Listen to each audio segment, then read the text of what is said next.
नमस्कार, मी Vrushali Patil 8 PM special रिपोर्टमध्ये आपलं स्वागत करते। पहिली महत्त्वाची बातमी ती म्हणजे लोकसभेसाठी महाविकास आघाडी आणि महायुतीचा फॉर्म्युला नेमका काय असेल, कोण किती जागा लढणार यावरून तर्कवितर्क लढवणं सुरू आहे। मात्र TV9 ला मिळालेल्या सूत्रांच्या माहितीनुसार महाविकास आघाडीत ठाकरे गटाला 21 जागा मिळू शकतात। महाविकास आघाडीतल्या तिन्ही पक्षांच्या वाट्याला नेमकी कोणती जागा जाऊ शकते, पाहूया TV9 चा हा स्पेशल रिपोर्ट। पंतप्रधान मोदींचा विजय रथ रोखण्यासाठी देशात इंडिया आघाडीनं कंबर कसली आहे, तर महाराष्ट्रात भाजप आणि महायुतीला रोखण्यासाठी महाविकास आघाडी कामाला लागली आहे। पण जागा वाटपात महाविकास आघाडीत उद्धव ठाकरे गट मोठ्या भावाच्या भूमिकेत असेल असं सूत्रांकडून समजतं। लोकसभेच्या 48 जागांपैकी महाविकास आघाडी ठाकरे गटाचा 23 जागांचा दावा आहे। मात्र 21 जागा ठाकरे गटाला मिळू शकतात। काँग्रेसच्या वाट्याला 15 ते 17 जागा, तर शरद पवार गटाला 10 ते 11 जागा मिळू शकतात। प्रकाश आंबेडकरांची वंचित आघाडी सोबत आल्यास अकोल्याची एक जागा सोडली जाईल। तसंच ठाकरे गटाची आणखी एक जागा सोडण्याची तयारी असल्याची माहिती आहे। त्याचबरोबर राजू शेट्टींच्या स्वाभिमानी शेतकरी संघटनेलाही एक जागा मिळू शकते। 48 लोकसभेच्या जागांमध्ये मुंबईच्या 6 जागा आहेत। सूत्रांच्या माहितीनुसार मुंबई ठाकरे गट 4 जागा आणि काँग्रेस 2 जागा लढणार। ठाकरे गटाच्या 4 जागांमध्ये दक्षिण मुंबई, दक्षिण मध्य मुंबई, उत्तर पश्चिम मुंबई आणि ईशान्य मुंबईची जागा ठाकरे गट लढणार, तर काँग्रेस उत्तर मुंबई आणि उत्तर मध्य मुंबईमध्ये उमेदवार देऊ शकते। जिंकेल त्याची जागा याच सूत्रानुसार जागा वाटप होईल असं संजय राऊत सांगतायत। तर TV9 ला सूत्रांकडून मिळालेल्या माहितीनुसार ज्या 21 जागा ठाकरे गटाच्या पारड्यात पडू शकतात त्यामध्ये दक्षिण मुंबई, दक्षिण मध्य मुंबई, उत्तर पश्चिम मुंबई, ईशान्य मुंबई, कोल्हापूर, रत्नागिरी सिंधुदुर्ग, रायगड, ठाणे, कल्याण डोंबिवली, पालघर, नाशिक, शिर्डी, मावळ, धाराशिव, परभणी, छत्रपती संभाजीनगर, रामटेक, बुलढाणा, हिंगोली, वाशिम, यवतमाळ या जागांचा समावेश आहे आणि स्वाभिमानी शेतकरी संघटनेसाठी हातकणंगलेची जागा सोडली जाऊ शकते। त्यात विद्यमान खासदारांना पुन्हा तिकीट मिळणार असून राज्यसभेच्या खासदारांनाही निवडणुकीच्या रिंगणात उतरवलं जाऊ शकतं। की जिंकेल त्याची जागा हे आमचं सूत्र आहे। जिंकेल त्याची जागा हे आमचं सूत्र आहे। आमच्या आघाडीमध्ये कोणत्याही महाविकास आघाडीमध्ये जागेवरून ओढाताण नाही, होणार नाही।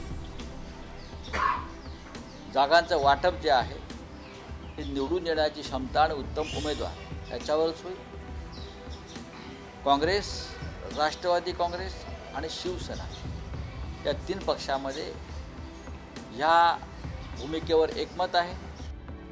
आता काँग्रेसचा विचार केला तर नागपूर, भंडारा गोंदिया, वर्धा, चंद्रपूर, गडचिरोली, अमरावती, लातूर, नांदेड, जालना, धुळे, नंदुरबार, जळगाव, पुणे, सोलापूर, सांगली, भिवंडी, उत्तर मध्य मुंबई आणि उत्तर मुंबईची जागा काँग्रेसला मिळेल अशी माहिती आहे। तिघांची लढाई पैशासाठीच आहे। पैसे मिळवण्यासाठी, तिजोरी लुटण्यासाठी आणि आपला फायदा करून घेण्यासाठीच ही असंवैधानिक आणि अनैतिक युती केलेली आहे। त्या युतीला या पक्षांना कुठलाच आधार नाही, केवळ सत्ता हे सर्वोच्च एवढंच मानून त्यांनी ते केलेलं आहे। त्यामुळे त्यांची भूमिका दुसरी काय असणार? जेवढं खाता येईल, जेवढं लुटता येईल, जेवढा गरिबांना उद्ध्वस्त करता येईल, जेवढा राज्याची तिजोरी साफ करता येईल एवढाच उद्देश आहे। हे आता स्पष्ट झालं आहे। मी पहिल्या दिवसापासून तेच ओरडतो आहे। आज कर्ज काढून राज्य उद्ध्वस्त करतायत आणि कर्ज काढून स्वतःचं घर भरतायत। शरद पवार गटाच्या वाट्याला ठाकरे गट आणि काँग्रेसपेक्षा कमी जागा मिळू शकतात, ज्यामध्ये बारामती, शिरूर, बीड, दिंडोरी, रावेर, अहमदनगर, माढा आणि साताऱ्याच्या जागेचा समावेश असू शकतो। लोकसभेच्या किती जागा लढवणार आहे? राष्ट्रवादी लोकसभेच्या किती जागा लढवणार आहे? आमची बैठक अद्याप झाली नाही। आम्ही पहिल्यांदा एक काँग्रेस आणि उद्धव ठाकरे तिघे एकत्र आमचे लोक बसतील आणि त्याच्यातून प्रोसेस ठरवू। ती प्रोसेस सुरू होईल। राजू शेट्टींच्या स्वाभिमानी शेतकरी संघटनेशिवाय वंचित बहुजन आघाडीला सोबत घेण्याचे पूर्ण प्रयत्न महाविकास आघाडीचे सुरू आहेत। त्यामुळे वंचित सोबत आल्यास अकोल्याची जागा सोडली जाईल। 2019च्या लोकसभेच्या निवडणुकीमध्ये आंबेडकरांच्या वंचित आघाडीनं लक्ष वेधून घेतलं होतं। वंचितच्या उमेदवारांमुळे आघाडीला फटका बसला होता। आता वंचितला सोबत घेण्याची इच्छा असल्याचं शरद पवारही म्हणतात।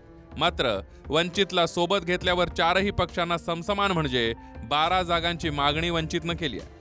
इंडिया आघाडीची जी बैठक झाली ते माझ्या शेजारी खरगे होते। खरगेच्या अध्यक्षतेखाली ती बैठक झाली आणि खरगेंना मी स्वतः सुचवलं आहे की प्रकाश आंबेडकर यांच्याशी संपर्क साधावा आणि त्यांच्या सहनिर्मितीला सामोरं जाता येईल तर तो प्रयत्न अद्याप अवश्य करावा. ते त्यांनी त्याच्यानंतर बैठक झाली का नाही हे मला माहिती नाही, पण आम्हाला सगळ्यांची इच्छा आहे की त्यांच्यासह एकत्र जावं. NCP, INC आणि सेना हे 4 पक्ष एकत्र यायला मागत आहेत आणि लोकसभेच्या महाराष्ट्रातल्या एकूण ज्या 48 जागा आहेत त्याची समान विभागणी व्हावी आणि हा फॉर्म्युला स्वीकारून, म्हणजे प्रत्येकाला ह्याच्यामध्ये 12 सीट येतात, हा फॉर्म्युला स्वीकारून पुढे जावं ही आमची भूमिका आहे. लोकसभेमध्ये काँग्रेस सकट कुठल्याही पक्षाची स्वबळावर पंतप्रधान आणण्याची ताकद नाही. महाविकास आघाडीमध्ये काँग्रेस, ठाकरे गट आणि शरद पवार गट हे 3 मोठे पक्ष आहेत, पण जागा वाटप करणं हे तिन्ही पक्षांसमोर आव्हान आहे. Bureau report, TV9 Marathi.